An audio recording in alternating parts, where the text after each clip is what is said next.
Hello everybody and welcome to the round glass review for the Kilfitt Munchen Makro-Kilar D 4cm f2.8. This lens was made by Heinz Kilfitt. It was produced from 1956 until 1971 under different names.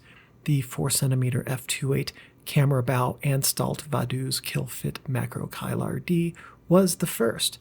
The version in this video was not too far after, and the Macro Zoomar was the last.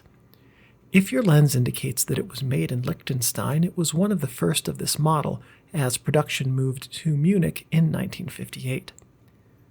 Typical lens uses include macros. Of course, it's in the name. General use, portraits, travel, landscapes, product, and potentially medical, dental, or forensic work.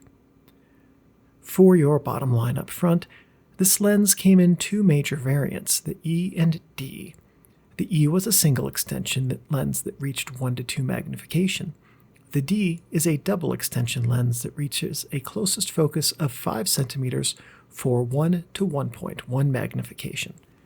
This video looks at the D, though everything except the use of this lens for work closer than 1 to 2 would also apply to the E, as they were the same optical formula and build, just different focusing housings. And one other quick note, please forgive the images with dust spots. Macro lenses show sensor dust without mercy, and even after cleaning my sensor with a loupe and seeing no dust, this lens showed dust spots. I could not find them all, and some of them just snuck through. The focal length and angle of view are 40 millimeters and 69.4 degrees on full frame, and 60 millimeters and 39.7 degrees on APS-C. The aperture range is 2.8 through 22, and it uses a preset diaphragm. The element and group count are 4 and 3, and the design type is Tessar or possibly Tessar derived. The filter size is Series 5. The closest focus is 5 centimeters, which in the US is called a beamer follow, and that's the distance between you and the BMW tailgating you. The drive type is manual focus only, and the systems available, get ready, because I really don't think I'm ever going to do another video with this many. This lens came in Alpa, Mechaflex, Rectiflex, Exacta, Contorex, Canon R, that's the breech mount R for Canon Flex cameras, not the modern R, M42. Now the catalog noted that for Praktica owners, the lenses needed factory adjustment, which I assume had to do with mirror placement. Minolta L, which is also called Leica LTM39.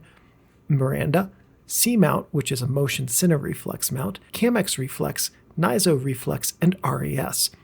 Now back to the M42 mount. One of the catalogs that I read indicated that some M42 lenses would require factory adjustment, and I believe that applied for people buying an M42 lens for a Japanese-made and later era M42 camera, which would have had a mirror like the Spotmatics or the Mamiyas, the DTL series.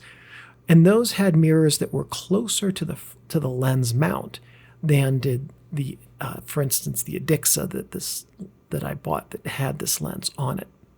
The dimensions are 60 millimeters by 62 millimeters. The weight is 171 grams for M42, and the other mounts are likely to weigh very slightly more. Now, the first tip isn't really about how to use this lens, but about how to read the serial number. Kilfitt lenses had 2-part serial numbers. The 3 digits before the hyphen indicated the lens iteration, and the number changed when the lens was somehow changed. For instance, going from a silver to black housing, or 4 centimeters to 40 millimeters as the focal length. The second number is simply the number that lens was in that design iteration's build sequence. So I have the 8391st lens of the 245 design. A fun fact about this lens, it was the first true macro lens, and we're going to give it macro. It's close enough, right, between friends here. The D version, that is, was the first true macro lens for 35mm SLR lenses. Previously, 1-to-1 magnification and beyond was done with a bellows. This lens did away with the bellows and kept macro function in the focusing helical. My next tip is that this lens may not work on your M42 film camera. The lens I have is M42, but it will only work on select M42 cameras like the Adixa, and the only Pentax body I own that this will work on, in fact, the only M42 body I currently own that this will work on is the Pentax SV. Some Kilfitt M42 mount lenses required adjustment in the factory for some variation in the camera's design. This means not all M42 lenses for this design are created equal. With my lens, the rear element protrudes quite a bit from the mount. On my Pentax APS-K Spotmatics and Mamiya 1000 DTL, the mirrors hit the back of the lens element and were stopped mid-shutter sequence.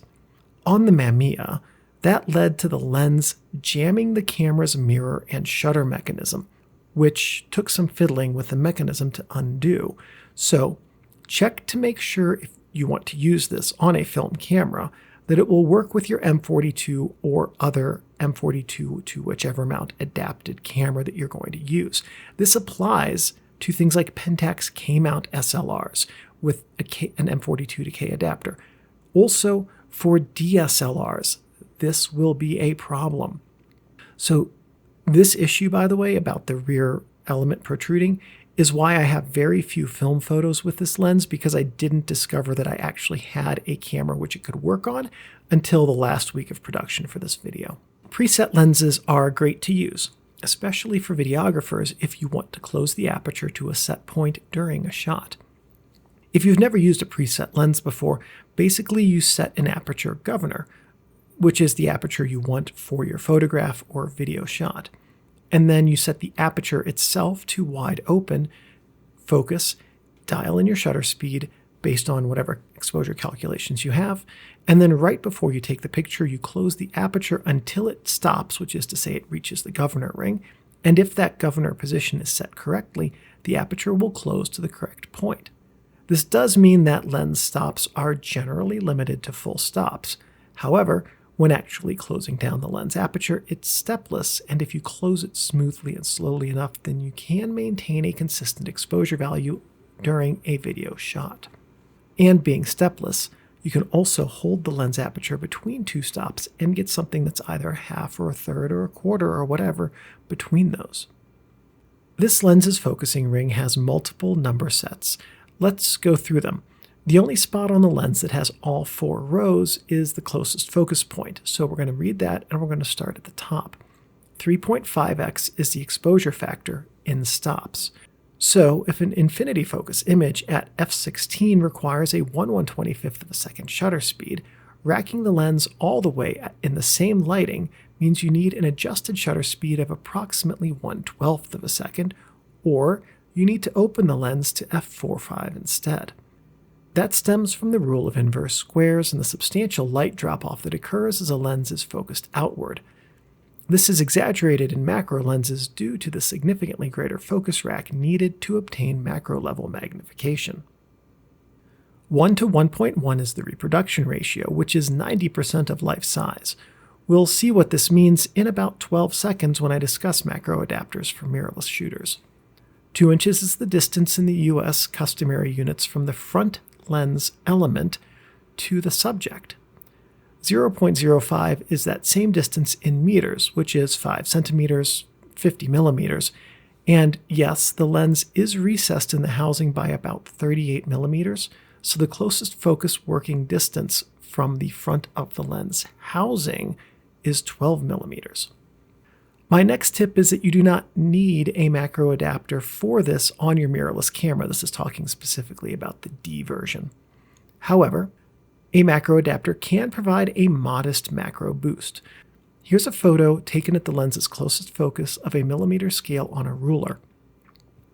The A7 IV has a 35.8 millimeter wide sensor, and in this photograph, we're going to call this millimeter scale 39 millimeters wide, which is a reproduction ratio of 91.79%. That assumes, by the way, perfect ruler sensor alignment, and I can guarantee I did not have that. Adding a macro adapter for M42 to Sony E gives us an additional 27-ish millimeters of extension for a photo that captures only 27 millimeters of the ruler, a reproduction ratio of 132%, which is 1 to 1.32. One important note is that the exposure from the lens's closest focus to this 1 to 1.32 magnification was double the exposure time. All other factors were the same. So is a macro adapter worth it for that added little macro boost at the cost of a lot of exposure time? That's up to you. For me, on the D version, I argue not, though it was kind of fun to go past the lens's design tolerance a few times.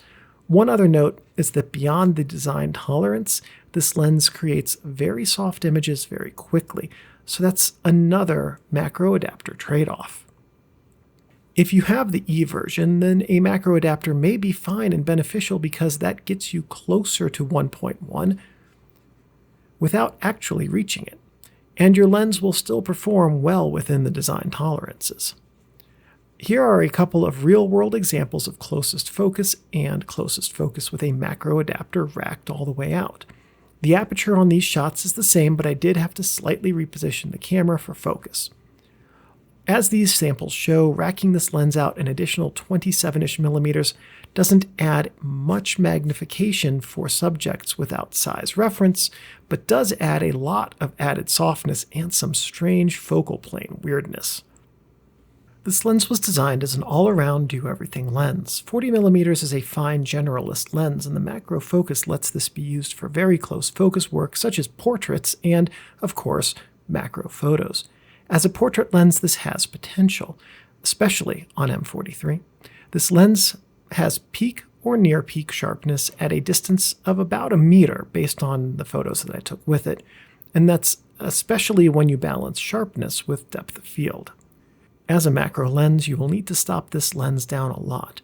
On digital, that's relatively easy with a modern camera that can use higher sensitivities without much digital noise.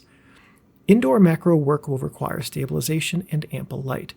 Outdoor macro work with a suitable depth of field will benefit from secondary lighting even in full sun. This lens's sharpness peaks at f16, indicating it was designed to be used stop down and also to help facilitate sunny 16 metering. If you find your results lack sharpness, as I often did, try the lens at f16. Wait, what? It's best at f16? I included a table here that I created using data from the April-May 1967 issue of Camera 35. The magazine provided some lines per millimeter sharpness test for this lens. Fascinating that this lens performs the best at f16, right? This has a few likely reasons. The first is because many people would have shot at f16 because metering for sunny 16 was easier than carrying a light meter when these were first released. The second is that, as a macro lens, depth of field is very hard to come by at close focus. Peaking sharpness at f16 on small format will provide maximum depth of field without diffraction softness. Is it possible to have a lens that's maximally sharp at f22 or f32 on 35mm? That's a good question I don't have a ready answer for, but I suspect not due to the sizes of the physical openings in the apertures on 35mm lenses. I'm always surprised when a lens on 35mm peaks at f16 as it is. The third reason is that this lens is a Tessar-inspired or just straight-up Tessar design. Tessars tend to peak in sharpness when stopped down a good deal. On 4x5, that peak arrives around f22, as a general statement with exceptions. Using a Tessar as a macro lens design because of the small aperture performance peak makes a lot of sense and would help macro photographers make the most of this lens. Breathing is completely manageable at close focus. You're not likely to find a scenario where racking focus from closest to infinity is either valuable to a scene nor practical from a technical perspective due to the extension that this lens has. The aperture is preset and stepless, which is ideal for aperture changes in video. The front element and focus ring rotate and move within their housing with an x-axis travel of 38mm, a staggering 95% of this lens's focal length. Focus throws a few degrees shy of a full 360. Focus damping is very good, though not as smooth as many later lenses. This could just be due to old grease, or it could be due to less precise machining. The focus holds very nicely, however. Based on my use of this lens over the last, 3.5 years, Sharpness peaks around a meter and closer, but it's stunning when it peaks. This lens is on par with some of the third-party lenses today that have way more glass and way more fancy glass types to provide image correction within this lens's optimal range. Outside of that optimal range, this lens does not compete with modern lenses. Build quality is nice, but the rubber grip on mine is a bit worn and I suspect someday will fail. That's a pretty minor complaint. The only real issue I have with this lens's use and handling is that the aperture ring has zero resistance when I move it. Contrast is quite good, and this lens balances contrast and image editability very well. As a lens used on mirrorless cameras, this is a very good performer in that regard. Color shift is slight but present, as this video of new channel Superstar Popcorn shows, in fixed full spectrum lighting with the camera's white balance fixed. As the lens stops down, there's a slight shift from a slightly neutral color to a slightly warm color. This is most visible in Popcorn's white fur tuft. Aperture stars begin to manifest at f4, are noticeable at f5.6.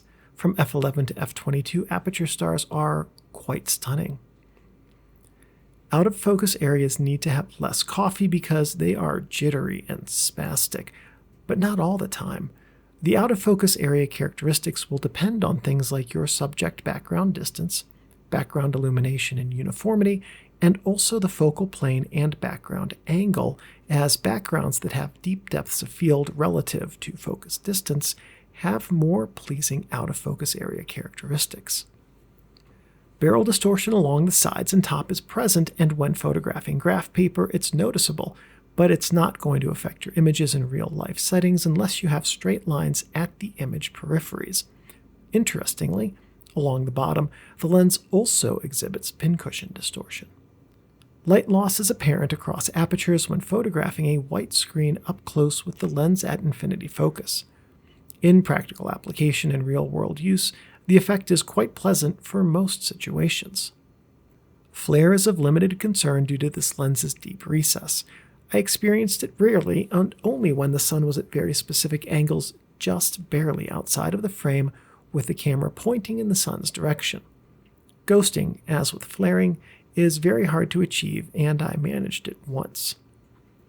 The balance with cameras is a bit light on heavy cameras, but nice on lighter and mid-sized cameras. And also specific for this lens, we're going to talk about tangential astigmatism. Here's an issue that, so far, I've really only found with this lens in any sort of glaring manner, so in this series. All lenses have astigmatism. Oversimplified, that means that stuff outside the center is blurry. Astigmatism is usually only an issue, as is the case here, when the blurry areas appear like faint double images. Tangential astigmatism means that the blurry areas move directly away from the image center, and sagittal astigmatism means they radiate around. So if you've seen lenses with swirly bokeh, that's sagittal astigmatism. This lens has a strong tangential astigmatism wide open and when focused at close focus, which rectifies pretty well around f8. There's nothing you can do to correct this except stop down and be aware of it. This is a challenging lens to review because there's nothing else like it and it presents entirely new territory, even for experienced lens users familiar with many makers' offerings and almost every focal length. The Kilfitt's double extension macro function makes this, without a doubt, the most useful general-purpose lens I've encountered, at least from its era. Using this as opposed to a 50mm lens for walk-around use gives a slightly wide field of view, exceptional range flexibility, and all of that in a package smaller and lighter than most 50mm lenses. Taken solely as a unique offering, this is a great and cool lens. The images have a look, and if you like it, then they're good and pleasing.